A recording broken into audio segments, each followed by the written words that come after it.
बिस्मिल्लाहिर्रहमानिर्रहीम। अगरचा मेरा अंदाज़ बयान मेरा शौक नहीं, लेकिन मेरी ख्वाहिश है कि मेरी बात तेरे दिल में उतर जाए। मैंने पिछली वीडियो के अंदर कुछ Pakistan penal code act 295 A B C 298 A B and C को डिस्कस किया था आपके साथ, और मैं खुद भी एक शर्मिंदा था यार कि इतनी लंबी वीडियो मैंने बनवा दी, 23-24 मिनट की। तो इस दौर के अंदर कोई 5-6 की वीडियो देख लेना 5-6 मिनट की, तो बड़ी बात होती है। मसरूफियात ही ऐसी है, कोई इतनी लंबी वाकई हकीकतन कोई वीडियो नहीं देखता। तो आज भी मैंने उसी सेक्शन को कुछ मैंने हिस्ट्री पढ़ी है और उस पर जल्द से मैं ना 7 से 8 मिनट की वीडियो के अंदर समाप्त चाहूंगा। हिस्ट्री ऑफ 295 सेक्शन जो है ना लॉ का, पाकिस्तान पिनल एक्ट कब बना, कब आए, इसमें कितने केसेस हैं पेंडिंग है, और इसमें कितने केसेस में सजाएं हुई हैं, और अभी तक कितने केसेस चल रहे हैं अदालती के अंदर, वो सारा एक शॉर्ट वीडियो के अंदर डिस्कस करते हैं। तो मैंने जब इसकी रिसर्च की तो मुझे पता लगा इन 1986 295 became the law part of the law during general Ziaul हक एरा। उसी एरा के अंदर ये क्रिमिनल एक्ट बना और इसको इंट्रोड्यूस किया गया था 1986 के अंदर जियाउल हक के दौर के अंदर। Before that no law was specifically focused on Islam. Islam पर या फिर कह लें नबी करीम सल्लल्लाहु अलैहि वसल्लम की तौहीन पर कोई ऐसा एक्ट मौजूद नहीं था। अलबत्ता अंग्रेजों में कुछ रूल्स थे, वो 295 के 295 का केस था ये, वो था कि किसी भी मजहब की तौहीन के लिए। लेकिन आज तक वो लॉ जो है ना इम्प्लीमेंट स्पेशली नबी पाक की जात के लिए, कुरान पाक की तौहीन के लिए, या जितना भी मुसलमानों के साथ या मुसलमान के रिलीजियस पॉइंट्स है उनके साथ बुरा हुआ है, वो 295 ए जो है ना वो कभी भी 295 ए जो है वो रद्द नहीं हुआ।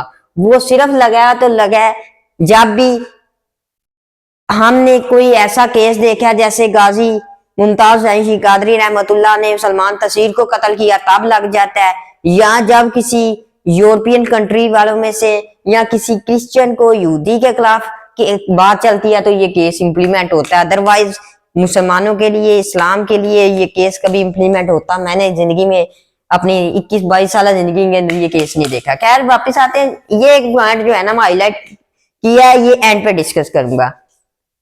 अभी हम आते हैं नंबर ऑफ केसेस आज कितने हैं और 1986 से कितने थे।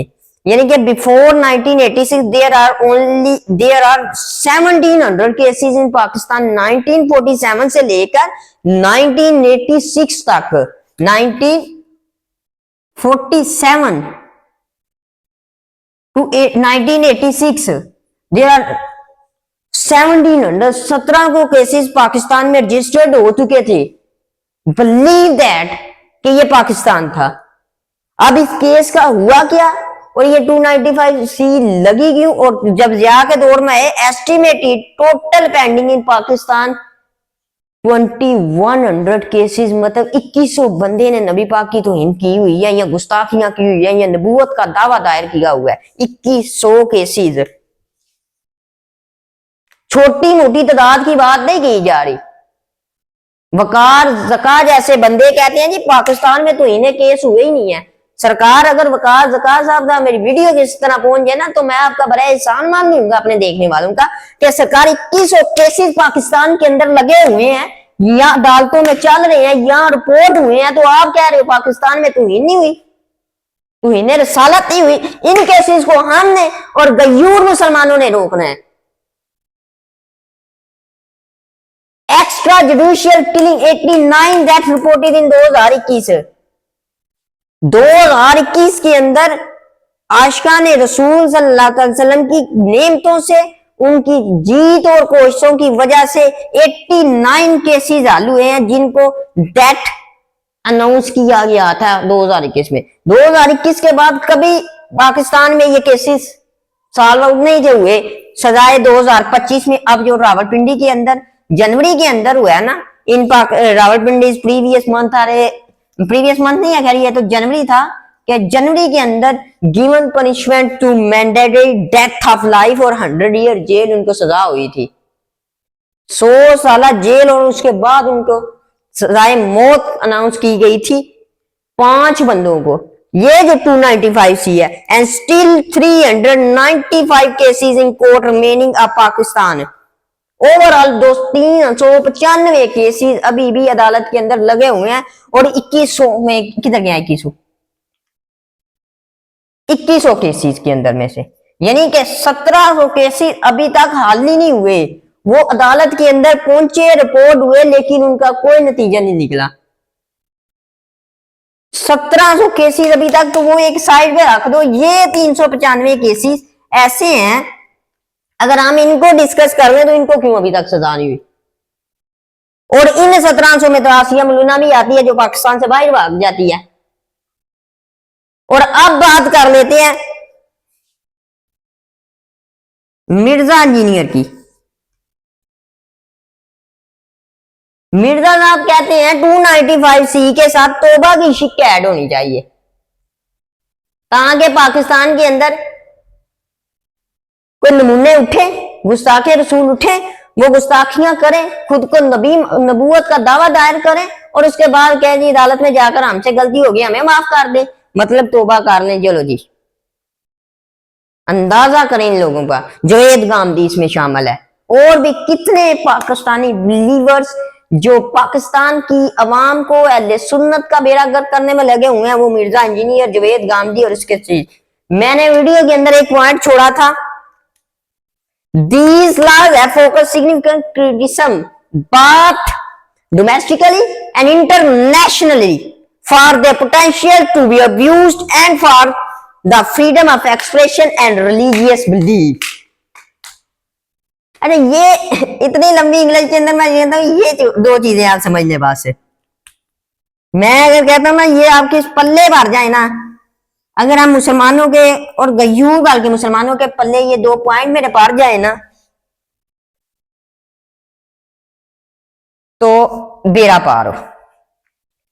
क्रिटिसिज्म हुआ जब जियाउल हक साहब ने 1986 के अंदर 295C का कानून लेकर आए कि तौहीन रसालत वालों को सजाए मौत या उनको 10 साल पनिशमेंट होनी चाहिए या 100 साल, जो भी उन्होंने कानून लेकर आए, इंप्लीमेंट हुआ कानून का, तो पाकिस्तान के अंदर ही पाकिस्तानी सियासतदानों ने, क्योंकि ये जानते थे ये मगरब के गुलाम है और अपने मगरबी आंखों को खुश करने के लिए इन्होंने क्रिटिसाइज किया कि पाकिस्तान के अंदर तो कोई भी उठकर जाती है ना पर ये कैसी चला देगा कि उसने जी तो इन्हें रसालत की है। तो अदालतों का नजर नहीं आता, अदालतों को प्रूफ चाहिए हो, भाई प्रूफ देगा तो 295C का केस चलेगा।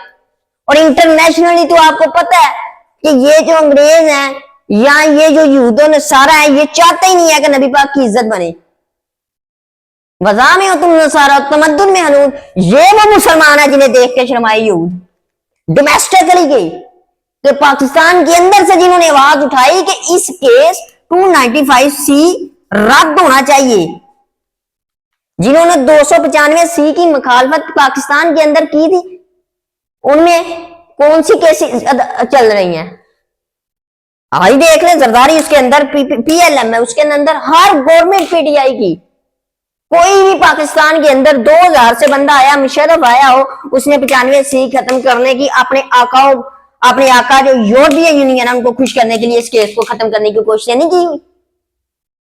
आज का केस देख लें, इसी को उनको दोबारा अगर 295C को लेके आए तो इन्होंने इधर लगाया हुआ है। ये गवर्नमेंट का मोड़ा रजब भट्ट, गवर्नमेंट का मोड़ा है ना, इसको पैसे खिलाए, पैसे खिलाने के बाद जनाब को क्या किया, पैसे खिला दिए, अब आपने जी 295C लगवा लो अपने ऊपर। और इस कंजर ने अपने ऊपर 295C लगवाकर पूरे पाकिस्तान का अपनी तरफ ध्यान करवाया, और पीछे से गवर्नमेंट चाहती है हम तो इस पर बहस करके 295C। मैं लंबी वीडियो नहीं करना चाहता इसमें, लेकिन इस पर मैंने एक तफसीली प्रीवियस वीडियो बनाई है। अगर किसी भाई ने अभी तक, अगर कोई नया इस वीडियो को देख रहा है तो उसने ना ही देखी तो वो दोबारा देख ले 295C पर रजब भट्ट पर जो बातें दलील से हुई है कि रजब भट्ट ने कैसे पाकिस्तानी अवाम को गुमराह करने की कोशिश की, कैसे इसने हुकूमती मोड़ा बनकर हुकूमत से पैसे लेकर हमारा सारा ध्यान 295C से पर लगाया, और अपने आका मौला जो अंग्रेज इनके आका हैं, जो अंग्रेज इनके आका हैं, उनको खुश करने के लिए किसी तरह से 295C खत्म हो जाए, और उसकी मेन वजह ये केस था। कि भाई पाकिस्तान के अंदर तो 95 के केसेस को दोबारा सजाए मौत होने शुरू हो गई हैं। रावलपिंडी के अंदर जस्टिस मोहम्मद हनीफ साहब ने जब ये 5 बंदों को सजाए मौत दी तो पूरा यूरोप तरतली से मच नहीं गया।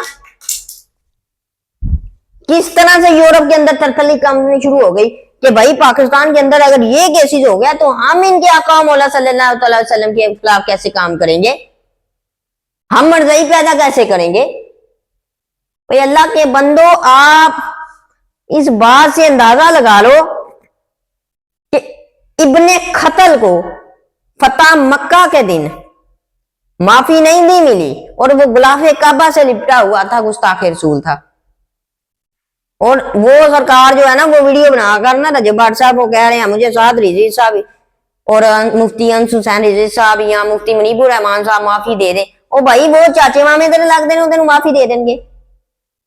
कम अज कम दुनिया के अंदर हम अपने आका मौला सल्लल्लाहु अलैहि वसल्लम के गुस्ताखी करने वाले को हम माफ नहीं करेंगे, चाहे अल्लाह ताला माफ कर दे।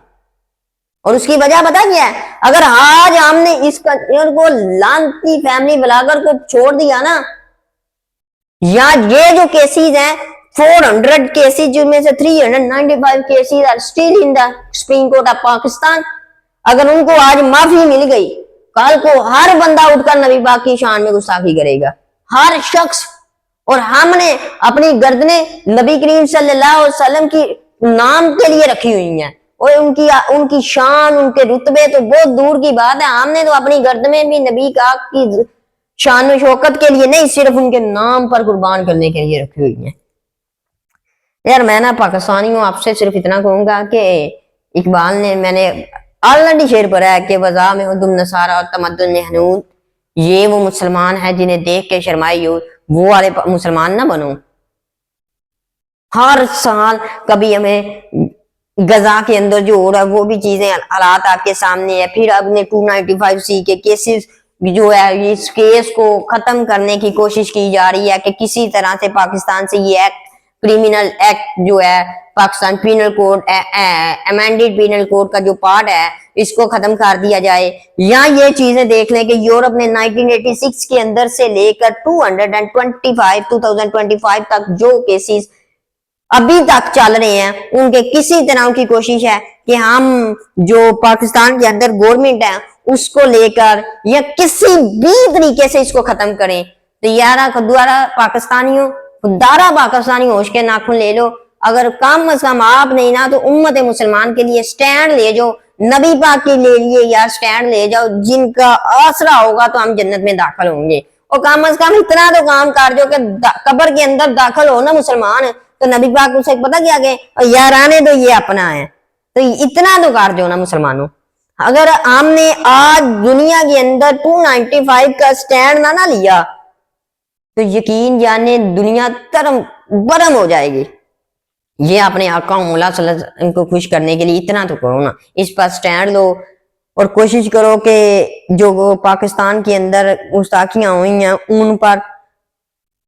उन पर किसी तरह से दबाव डालकर कम अज कम ये 395 केसेस जो चल रहे हैं उनको तो सजाए मौत होना। जहां 5 को हो गई है वहां 395 को नहीं होगी। हो सकती है अगर हमने अदालतों के ऊपर दबाव डालने की कोशिश की तो अगर ये बात आपके पल्ले पार देना 295 तो आपकी दुनिया बन जाए। और इतना ही एंड में मैं कहना चाहूंगा, कोले खुदा फरमान मोहम्मद फरमान ना बदला जाएगा, बदलेगा लाख जमाना मगर कुरान नहीं बदला जाएगा है। और ये चीजें हैं कि जो आका मौला सल्लल्लाहु अलैहि वसल्लम ने अपनी कोल से कह दिया कि गुस्ताख को माफी नहीं है। पिछली वीडियो के अंदर मैंने कुरान और हदीस का जिक्र भी किया था कि किस तरह आका मौला सल्लल्लाहु अलैहि वसल्लम ने खुद अपने ही गुस्ताखों को किस तरह से क्या क्या उनके खिलाफ एक्शंस लिए थे। तो कुरान और हदीस तो नहीं बदल सकती, तो खैर मुसलमानों, नबी करीम सल्लल्लाहु अलैहि वसल्लम की खातर आपका मौला सल्लल्लाहु अलैहि वसल्लम पर हमारा ईमान भी है कि देखें उन्होंने हमें दुनिया की हर मुश्किल से बचाया हुआ अभी तक, और आखिरत में वही हमारा काम करेंगे और वही हमारा आसरा होंगे। तो इसलिए खुदारा बड़ी